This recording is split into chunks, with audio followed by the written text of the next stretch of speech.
is Lil Wavy Bone at Black Val Studios with Davidion Pearl. and, Lovest Watson. can you guys tell us exactly what do you do? So, from a musicals perspective, we are in the band Daddy Longleg's Homegrown Revival, often branded as DLHR. It's a rock band out of Cleveland, Ohio. We're sort of an Afro-punk band. We have a really unique blend of styles, and we pretty closely match Afro-punk these days, even though some people call us alternative rock or just rock and Afrobeat. It's a lot of blend, but it's a pretty cool band. Okay. Can you tell us how long you guys been making music? So, I've been making music since I was 4 years old. Started off singing in a gospel group with my family, the Pearl Tones that my mother started. And from there, just music, coast to coast. This particular band, though, I started in 2014. And it's had a lot of different manifestations, so different lineups, and now I've settled on the lineup that best suits the vision that had been in my head for many years. I've also been making music since the fifth grade band, trombone, all of that stuff, but I'm one of the original members of DLHR, and I also play with quite a few bands around town, or I did play with quite a few bands around town, but now the main focus is Daddy Longlegs. Okay. Can you tell me how long, has it been since you picked up the first instrument? Do you remember that moment when you first played? I remember being 6 years old playing around with a folk guitar. I also remember playing in the band, playing trombone all the way through high school. I studied bass in college, so I've been playing music most of my life, one way or another. Self-taught? No. Definitely studied, high school and college. Okay. And definitely studied upright bass at Arizona State. And so I'm pretty well trained. That's good. So. Because it's hard for me to read music. I'll be looking at what? And for you? For me, my first instrument? Well, apart from the singing, I remember in preschool, I would see these drums in this closet, and finally I got up the nerve to play them, and I got swatted by the teacher. But I had first asked if I could have drums. My parents, that is. I had first asked if I could have drums. They said no. And too then loud. Too loud. Maybe this was the early '80s, and it was difficult. I remember back then under Reaganomics, we ended up in long lines for government cheese and government bread and all this stuff. So it was tough.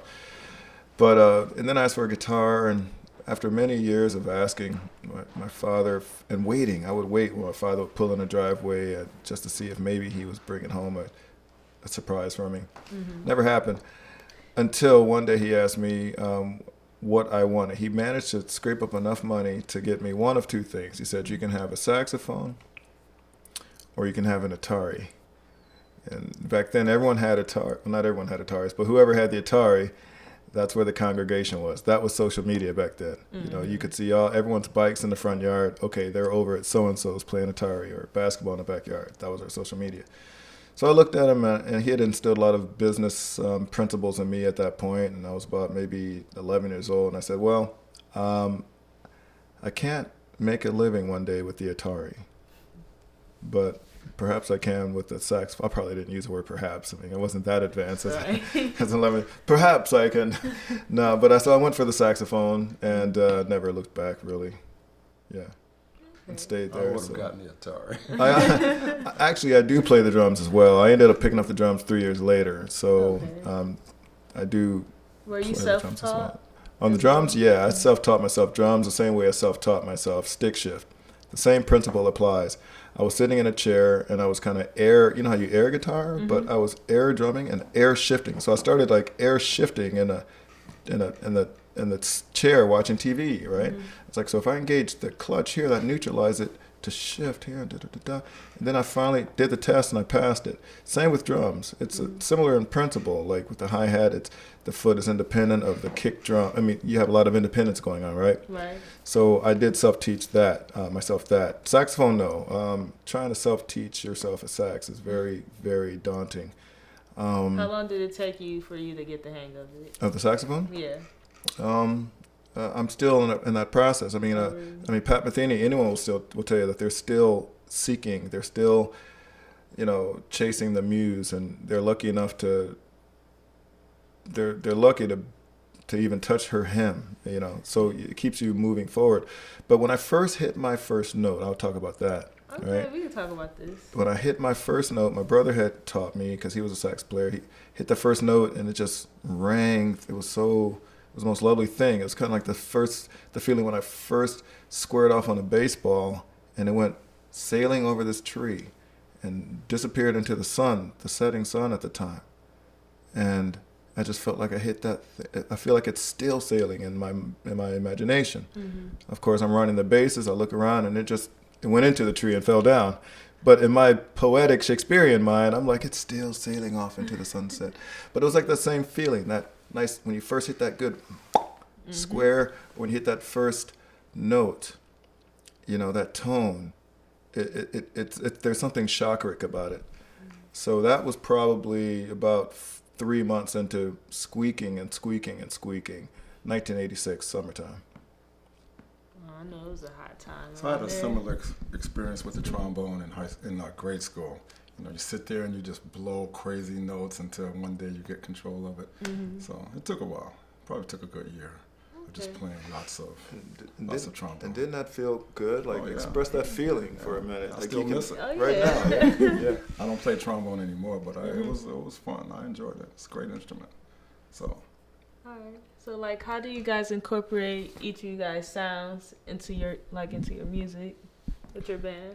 Well, we have similar but yet different backgrounds. I played a lot of jazz out on the West Coast, so I have a sort of melodic feel even to my bass playing, whereas Vivian has a different feel, being more of a Cleveland kind of edgy, thing about his playing and his writing. He writes probably the majority of our songs in the band. I was just about to ask that too. How do you guys go about that with writing? Well, he's written more of the songs. I've written a couple of the songs too. So we pretty much share the songwriting between the two of us, even though he's written most of the new songs that we've done. Okay. So, and again, we sort of blend our styles. He's really out front, very interesting guy, and I'm sort of a typical bass player, like lay in the groove kind of thing, and it comes out in our writing and in our personal styles. So it's a lot of fun. That do sound fun. So with you, how do you write the music for them? How do you come up with it? Now, my musical approach to writing is pretty simple, okay? Something comes in my mind, and I'll quickly hum it into my phone on record, right? Mm-hmm. Obviously, remember to press record. And then what I'll do is I'll just let it sit. I might have 30 of those going on. At any one time, I have 15 or 20 of those going on. Mm. And then something will hit me, and I'll say, well, this one can go with that one. Now I just need to create a bridge or whatever. But anyway, I'll when I'm ready to move forward with it, I'll take the hummings, and then I'll just listen to them, and then I'll mimic it on my soprano. I hear mostly bass lines. I hear whole songs in my head, but what jumps out to me the most are the bass lines. Mm. And so then I'll jot down the bass lines in saxophone, in my keys, and then I'll have to transpose them to bass, and then I'll bring them to Lovis or something, and then we'll start from there. And then I'll have the drum beat in my head, so I'll kind of sound off on what I'm going for with that, and then a general idea on guitar chords, but I don't write those out. I'll let Mike McNamara handle that. And then I put a general idea, and then we just kind of go from there. And it's a great feeling to hear songs come together finally that have been locked in your head. It's a very good feeling because our time here is short, and it's nice to know that something will be out there forever that came out of my head at one point. Right. That sounds good. I will say we should definitely give credit to Mike McNamara, our guitar player. Mm-hmm. He just lays beautiful colors over whatever we come up with. I mean, we may come up with a really nice song, and he puts an extra thing on it that really kind of gives us an extra uniqueness to the music. And same with our drummer, Greg Garlock, just a hard driving, kind of funky, groovy drummer, and they give a lot of pulse to our idea. So we wouldn't be Daddy Longlegs without them. So Yeah. True. Yeah, I just give on those two parts. I just give a basic idea that I have and let them just run with it. Yeah. So yeah, that's pretty much my approach with writing. Lovis has probably a more traditional approach with like, charting everything out first before he brings it to the band and stuff. Okay. well, I having studied a lot of music, I start with chords. So I lay out chord progressions and I have a general idea too of what the overall sound is, but mostly I lay out chords and I lay out a feel, and then I bring it to these guys and they put a thing on it, as I say, right? I try not to overwrite it because I want their input, so that it's a band tune versus something that I lay out so precisely that there's no room to adjust to it. So It's a nice balance with you guys too. You gotta have that, it's to try and do everything. Well, you have to have a nice balance, period.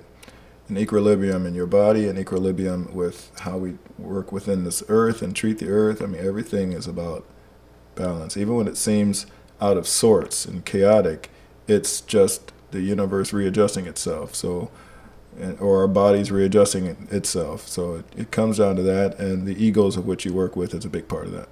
right, so that brings us back to our latest project, which in the end is called Earth Station Echo, and it's about the Earth and the struggles of the Earth in these times. And if you look at Climate change. yeah, exactly. Yes. So if you look at our next three tunes, they're all around that general concept. And I don't know if we want to talk about all three tunes now or not, do we? I don't see Well, why not. I'll leave that up to Sure, we could. We could speak Yeah, to some of see why that. Okay.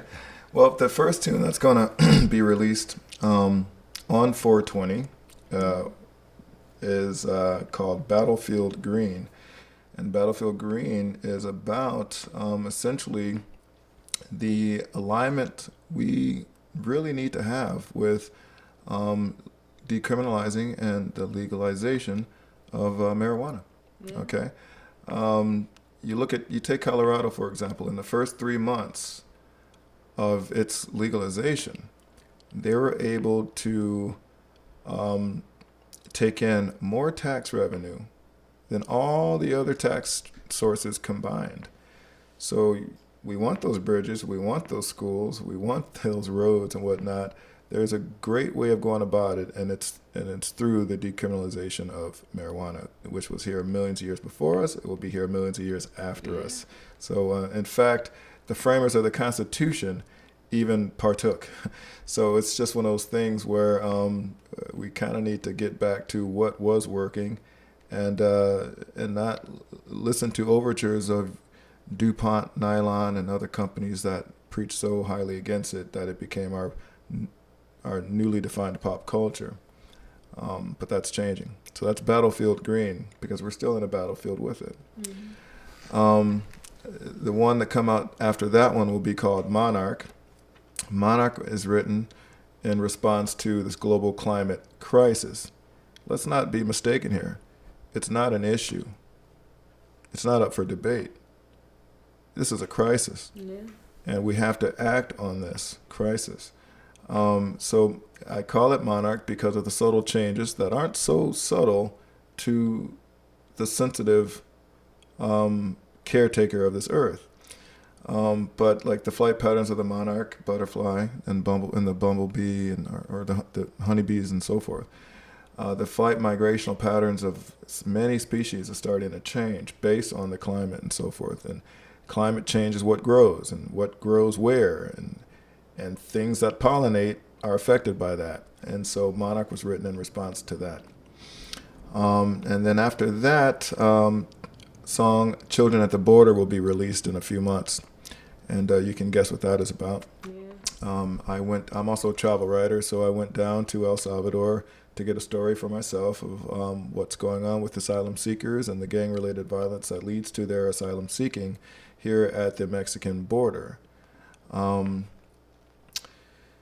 That song, of course, the reason that song was written has been going on forever. I mean, every border has children that are screaming and crying. So just because we had this recent situation with a government shutdown that centered around a proposed wall that has since been kind of denounced and pretty much fallen by the wayside in DC doesn't change the fact that it has been an issue, and for many people a crisis, since the dawn of man's ego and the desire to build walls to separate anyway. So we're not going anywhere with that, right? That song is going to remain relevant because the wall, that's a metaphor. Even if there's a land without a wall, it's a wall of perception. Not necessarily a physical wall, but the walls of our own state of minds that we choose not to break through. Which brings me to our fourth song that will be released later on this year and probably the fall. It's called Siege the Day. Now, when you think of sieging, you think of laying oppression to a wall to gain entry, right? Laying siege on something to gain entry, to overtake a castle, whatever. This song is about laying siege to our walls within, from within, to break out. So, those are the four right there. Okay. And for you, anything you want to add on to it? Well, I will say that, while the concepts are really deep and really powerful, the music is also, as without the words, it's equally as powerful, hard driving. They're really great songs. So when they come out, I believe everyone will love the songs. We've been playing them around town for a few months, just sort of working out the kinks, sort of in the old style, how Miles Davis used to go up to Boston and play for 3 or 4 weeks before he went into the studio. We've been doing the same thing, just making sure that the songs are very polished and very interesting. So look forward to those this year. Yeah. For sure. I believe it's very important a very important distinction is that you can write songs with a message that still shake your butt. Right. And I think that's very important. Yeah. Do you ever get writer's block sometimes writing these songs, or no? It just flows with you? I don't get writer's block. Not anymore. I do all the time. mainly you talking about the actual lyrics or any process of it? The process of it. It's, yes and no. I may get writer's block with a certain part of a song, of the lyric, when I think of lyrical bridges and how it relates to another part and how I get to this to that. So I might get stuck on a word or maybe a sentence, but not an entire piece anymore. There's just too much to say, and it's just coming out of my ears. What it comes down to is how do you assemble it more than anything. So I might get a blockage of assemblage more so than an entire. And that's piece. where the band comes in. Sometimes we'll come to the bands. We'll have a song, have an idea. Maybe it's not completely formed, but then everyone throws their ideas and we fill it in. And sometimes one of the songs I wrote for our last CD. When we all got together, and it was a completed song. I mean, it had been recorded previously and everything, and the band completely changed it. Within an hour, it was a completely different song, much more interesting. Sound? It was the same chords and everything. Turn around. Turn around. It was the same chords and words, but man, it was a different feel. It was really quite interesting. I was really thrown by it, but I loved it. I loved what came out of it. So. Again, we bring the whole band together to create a sound that's around the skills and the personal styles of the whole band, even though we bring the original song. And so after 2 or 3 performances, the songs actually continue to morph for a while before they settle into what we actually record. So it's a fun process. Okay. So. With Daddy Longleg's Homegrown Revival, who came up with the name? Okay, well, first to make an important distinction, it's a possessive pronoun, so it's an alter ego. So in other words, it's a Daddy Longlegs is apostrophe S, Homegrown Revival. So Daddy Longleg is an alter ego, right? It came about after I had left my previous band, and. At first it was a project just to do a Mardi Gras. The first show was a Mardi Gras because I was well known with the whole kind of Mardi Gras motif from that previous band. So my left leg is significantly shorter than my right. You can't tell in the way I walk, but because I compensate for it. But anyway, so I went with that, and the Homegrown revival. So that's the Daddy Longlegs part, right? Mm-hmm. Daddy Long Leg part, and then the Homegrown revival is just, it's a revival and it's a homegrown revival. You know, I had to start from scratch, from that last band. Totally start from scratch. And Lovis is the only member of the band from the original group. The original group probably had about 8 of us. Now we're down to 4. Yeah, the original group was Americana and all kinds of really different Americana sounding things, Zydeco and reggae and everything. Mm-hmm. And only over time did we refine it into what we are now, which is more of a alternative rock, Afro-punk kind of band. So, yeah, that happened. But the way we actually met, we have, I had recently come back to Cleveland after a lot of years in LA, and we have a mutual friend who was rooming with him at the time. She also was a swing dancer, and I was swing dancing at the time with different groups, and I gave her my information. I was just looking around the city trying to find who needed bass players.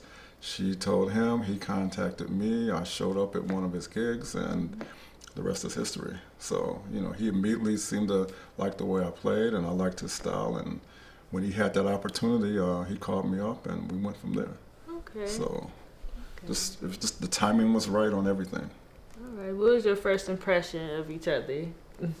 Well, he was cool, man. I didn't know him. I went down to see one of his gigs at Brothers Lounge, as I remember, and you know, he's a high energy guy. He's on stage. He looked good. Had this cool hat on. He's playing the sax. So I was like, yeah, this is cool. I think I'd like to play with this guy. So it took a couple of months after that before he actually called me for the first gig that Daddy Longlegs played. But first impressions were great. That's good. For you? My first impression of Lovis? Tall. I'm like, this dude is tall. Well, I'm not that much taller than you. Half an inch or something. Yeah. Well, and I was, and really, I was like, when he said he wasn't working with anybody, and he had just lived in LA and da-da-da-da, and I just had a feeling he knew his stuff, you know. Mm-hmm. So I was like, you know, like let's run with this quickly before he gets taken by everybody else or anybody else. Well, actually, at the time, I just got hit town, and I was already working with Vernon Jones, the Vernon Jones Blues Cartel. Vernon Jones has since deceased, right? But that was a really well-known blues band at the time. But you know, I just knew Davidian would give me a chance to do some different kinds of things. So I was real happy when he gave me a call. Yeah, that was pretty much that. That was pretty simple. Yeah, short and sweet like that, and it's been great ever since. Yeah, Lovis is more than just a musician, though. He's also a very astute business person. Mm-hmm. He's been in the business world for many, many years. I was in the business world for many, many years. And so we click on like a corporate mindset as well. Mm-hmm.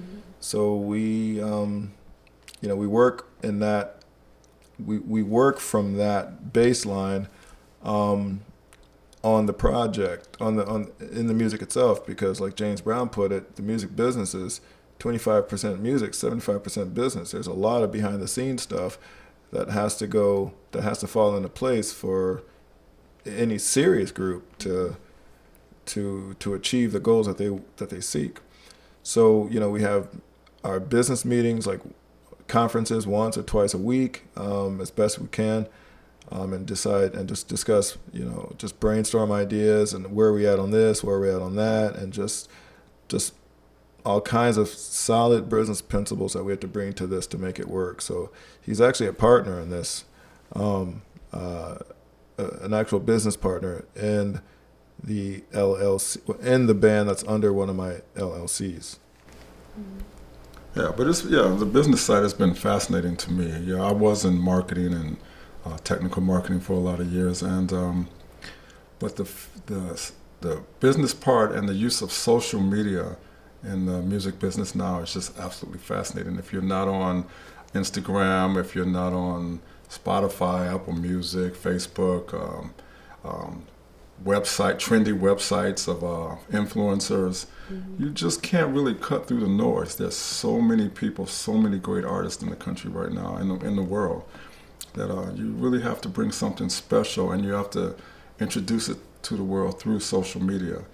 And while I've done that in the corporate world too, I think the corporate world is lagging behind the music industry and how artists are using social media.